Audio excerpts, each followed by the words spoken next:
Hola a todos, reciban un cordial saludo, les habla Daniel, bienvenidos a la segunda clase del curso de macros de Excel, una clase bastante interesante en la que vamos a aprender la primera estructura de programación que vamos a estar utilizando a lo largo del curso. Estoy hablando de la estructura if o el condicional. Para muchas personas puede ser un poco familiar si trabajan con las fórmulas del libro al utilizar la función si en español. Es una estructura de programación que nos va a permitir ejecutar un código dependiendo de una condición u otra. Entonces, vamos a dividir esta clase en dos videos. El primer video es un video explicativo de cómo se trabaja con el comando if en Visual Basic para aplicaciones, y el segundo va a ser un ejemplo real. Vamos a comenzar con el primer ejemplo.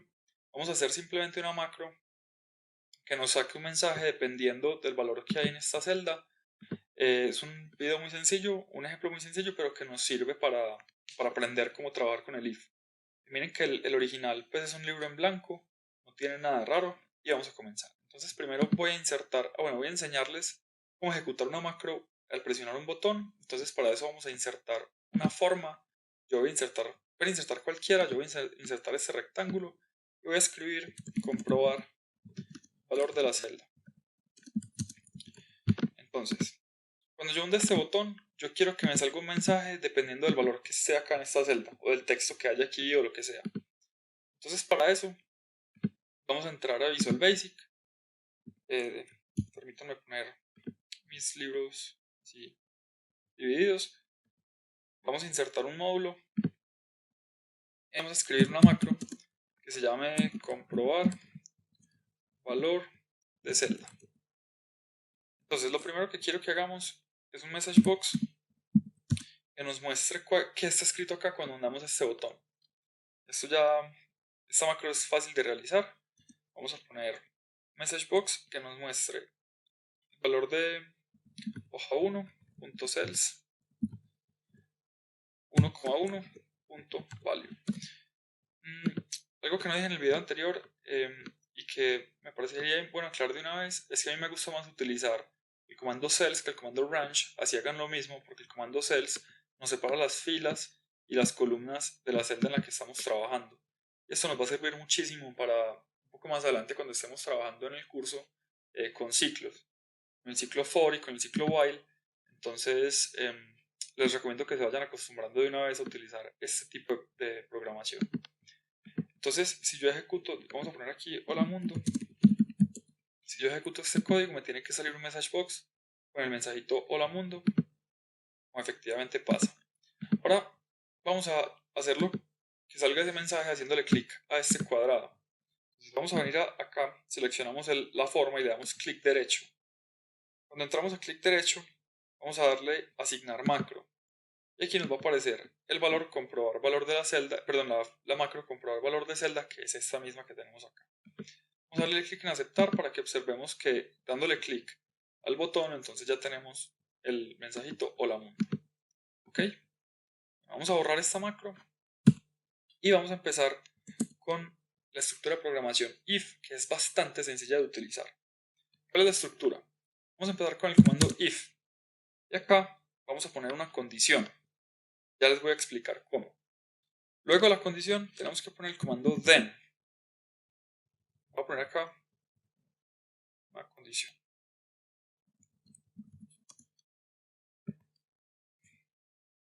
Si esta condición se cumple, entonces se va a ejecutar un código, pero el código se va a ejecutar solamente dentro del margen de acción de este if, que es todo el código que está comprendido entre el comando if y el comando end if.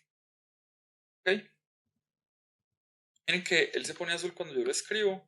Entonces, cuando esta condición que vamos a poner aquí en un momentico sea verdadera, se va a ejecutar este código.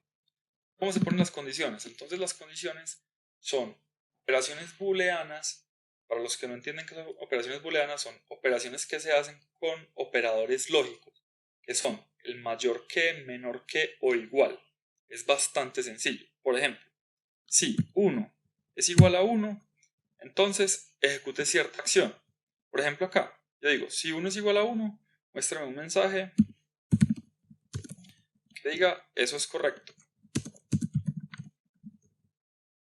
Entonces, como esta condición es verdadera, este mensaje se va a ejecutar. Miren, si yo le hago play al código, me sale este mensaje. ¿Qué pasa si la condición no fuera correcta? Entonces yo puedo ejecutar también un código cuando la condición de arriba no se cumple. ¿Cómo? Simplemente dentro del margen de acción del if pongo el comando else. Entonces, messagebox, digamos que eso no es correcto. Entonces, por ejemplo, si yo hago la pregunta, ¿es 1 igual a 2? Entonces 1 no es igual a 2. Entonces, este código no se va a ejecutar y se va a ejecutar este código de aquí abajo. Efectivamente, eso no es correcto. Pero esto no es muy útil, en realidad, porque pues tendría yo que estar cambiando aquí las condiciones cada vez, y yo lo que quiero es que me salga un mensaje dependiendo del valor que esté acá. Entonces, por ejemplo, yo quiero que si el valor que está acá es 10, que me salga el mensaje, el valor es 10. Entonces vamos a escribir acá, el valor es 10. Y que este mensaje me salga cuando efectivamente yo pongo aquí un 10. Y acá, de lo contrario, que me escriba el valor no es un 10. Entonces es muy sencillo. Simplemente tengo que preguntar. En la hoja 1, en la celda 1,1, el valor de esa celda es igual a 10. Sí, entonces me va a escribir, me va a mostrar el valor es 10. Si no, me va a mostrar el valor no es un 10. Vamos a intentar. Vamos a poner un 10 acá y vamos a ejecutar. Efectivamente el valor es 10. Si no, el valor no es un 10. Yo puedo tener, además del else, puedo tener otro comando que es el else if. El else if es similar, pero también me pregunta una condición. Entonces, por ejemplo, si yo quisiera preguntar, listo, el valor no es 10, pero ¿qué pasa si, por ejemplo, el valor es 11? Entonces, hoja 1.cells 1,1.value es igual a 11. Entonces, messagebox, el valor es 11. Ok, entonces si yo pongo un 11, antes me va a salir el valor es 11. ¿Por qué? Él entra a esta parte del código y pregunta, ¿el valor de la celda 1,1 es 10? No. Entonces este código no se ejecuta. Pero viene y pregunta, ¿el valor es 11? Sí. Entonces me escribe que el valor es 11. Yo pongo un 10, vuelve y me sale que el valor es 10. Si pongo otra cosa que no sea ni 10 ni 11, por ejemplo 9, me sale el valor no es un 10 y tampoco es un 11. El valor no es un 10 y tampoco es un 11. Entonces, resumiendo, tengo que iniciar el comando tengo que iniciar el código con el comando if, después de escribir una condición, después poner el comando then. Yo puedo poner la cantidad de else if que quiera. Cada else if tiene que ir con una condición y un then. Y cuando se terminen todos los else if, puedo poner un else que tiene que ir solo, porque es la última condición. Y al final cierro con un end if. ¿Ok? Acá yo podría poner la cantidad de código que yo quisiera. Puedo poner infinidad de líneas que solamente se van a ejecutar cuando esta condición sea verdadera. Lo mismo acá puedo poner cualquier cantidad de código que solo se va a ejecutar cuando esta condición sea verdadera. Y por último, cuando ninguna de las anteriores sea verdadera, se ejecuta este código que yo ponga entre este comando y este comando. Eso sería todo por este video. Nos vemos en el próximo.